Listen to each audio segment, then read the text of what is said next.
David, Maria mentioned that seems like forever ago, but Angela Merkel was here on Friday, and Emmanuel Macron, the French president, was here at the beginning of the week. Both of them, in their very different ways, saying this deal is working.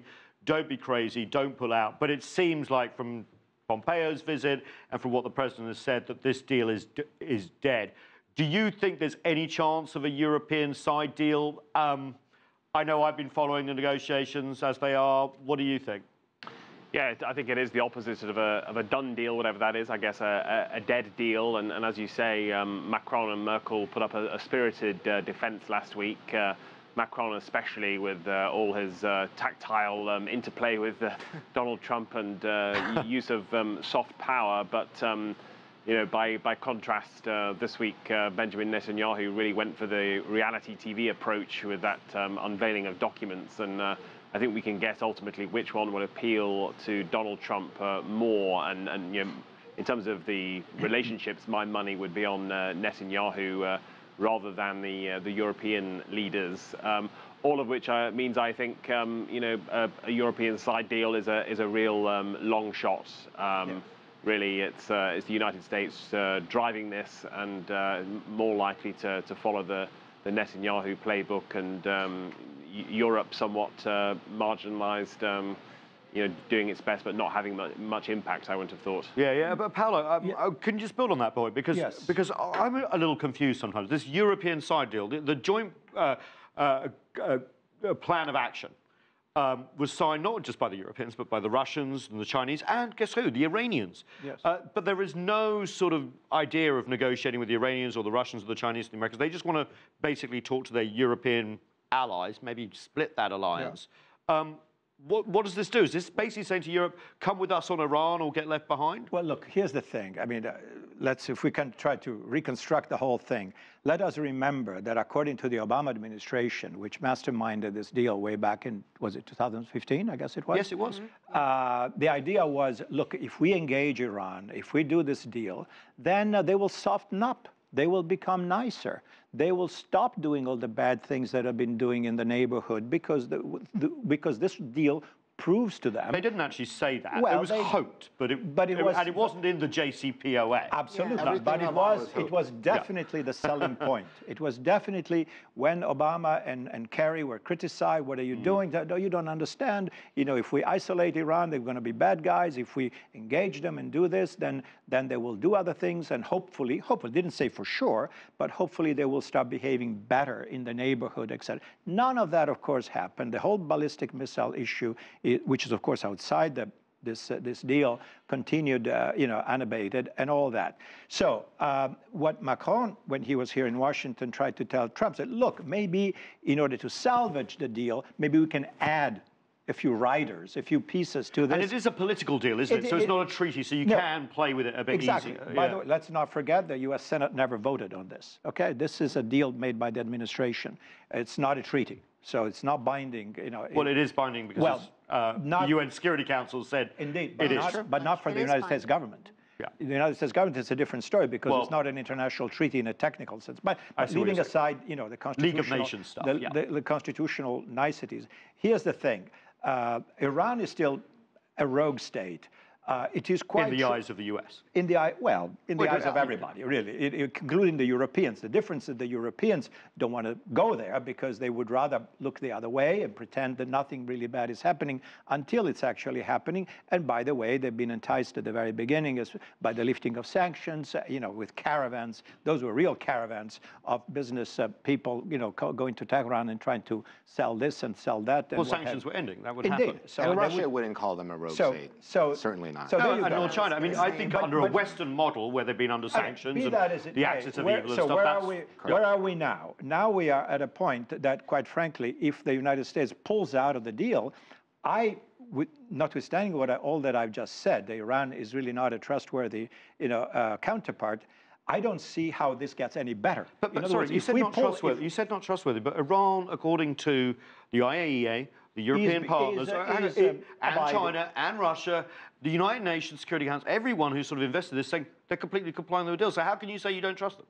because of the rest. And the U.S. essentially is abrogating the treaty, no, by not fulfilling its. Totally true. However, again, I'm just a little bit sorry, not treaty agreement. It's quite all this is quite true. Technically speaking, it would appear that Iran is in compliance with the terms of the deal as with the inspectors of the International Atomic So if it isn't broken, why fix it? Well, here's the thing, if I may.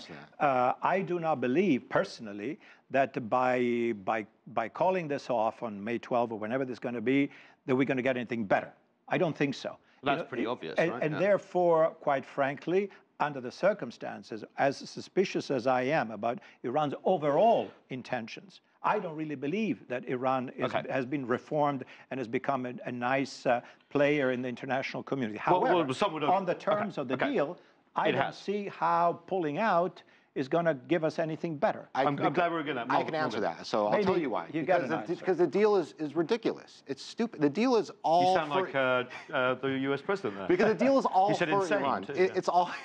The deal is all for Iran. This is a magical deal for Iran. So you don't think non-proliferation in the Middle East is worth keeping? No, it's nonsense. Of course I do. What I believe is that this... That's what the deal does, No. What this deal does is it allows for Iran to keep just on pause all of their high-level processes building towards developing nuclear weapons, pauses that, and now they spend all this money that America shipped them over to start developing more elegant ballistic missiles. That's Iranian money that was frozen under sanctions. It's not American money. Yeah, it was frozen under sanctions for a reason. Yeah, but I'm saying once you come to the agreement, you can't just keep Iran's money. Of course we can. You have to send it back. It was not a lawless act. America has a right to freeze assets from... Yes, it was in the ridiculous deal. This deal that was an Iranian deal. Right. It was negotiated as if it was negotiated but they have the money. You want it back by now? Iran. Sorry, I don't get it. My point is that this deal is all for Iran. You have to stop this. You have to figure out a way to change their behavior before you reward them. They've already been rewarded. They have just immense resources now that they didn't have before. And they have better weapons. And they have exactly the same nuclear abilities they had before the deal was put in place. There was no taken out of any of their nuclear capabilities. It just paused it. David, the problem a lot of people have in the region is that if the deal goes away, like everyone's sort of agreeing what kind of comes next. Saudi Arabia said, hey, guess what? We might develop a bomb. Israel, as we know, although they don't admit they have nuclear weapons. And this sends a very weird signal on May 12th when you're just about to sit down with a known nuclear weapon state, the DPRK. What does that send, a message send to Pyongyang who might sign on? Exactly, it's an extraordinary coincidence of events there, and as you're implying, it I think sets a terrible example that why the question for North Korea will be why should we sign a deal? Why should we trust the U.S. as an honest broker when it's already walked away from one such deal, and it might just take another change of U.S. administration to go back on their word on this one, and it's I think it's pretty difficult to find a way around that argument, and it's hard to really sort of get inside Donald Trump's thinking on this at the moment. Why he would pursue one course of action with one and one with the other. Unless in both cases it's he really feels that aggression is going to pay off, and perhaps to flip it around, it may be that what's happening in North Korea, where his bellicose statements and tweets and Little Rocket Man and so on appear at least to be paying dividends and to have forced Kim to the negotiating table and to back down. He may think, forget deals and pieces of paper. Let's channel more aggression towards Iran as well, and perhaps get a similar result. But that clearly is a high risk strategy. And I think just one thing to add. I think for many people there are uncomfortable echoes here from the Iraq war. Some people likened Netanyahu's presentation to Colin Powell before Iraq, and when you see this coming together of events where Netanyahu's evidence was questioned, you have Pompeo now in position, you have Trump's fiery rhetoric. It history doesn't necessarily repeat itself, but maybe it does rhyme from And 2003. Condoleezza Rice, warned, I believe it was this morning, that, she warned the Trump administration to leave the details to people who know about policy and the minutia of, a possible agreement.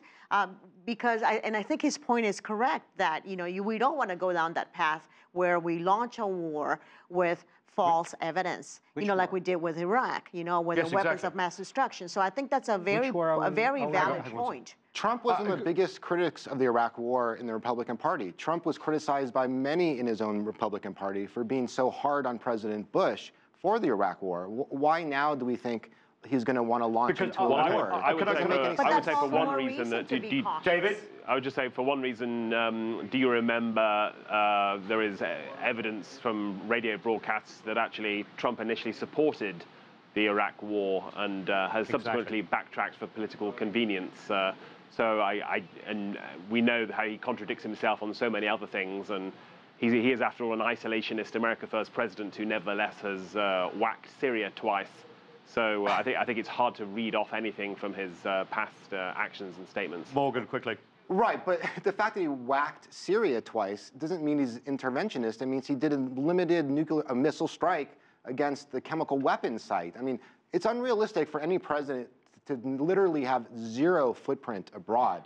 You can say you're America first, but it's unrealistic to expect literally no activity. Well, okay, there's also the surge in Afghanistan, the use of, there is a lot going on. Yeah, it doesn't always hit the papers. So I feel a bit embarrassed. Paolo hasn't had a word, and we are going to have to wrap up soon. DPRK versus Iran. This seems a very contradictory policy coming from this White House. Yeah.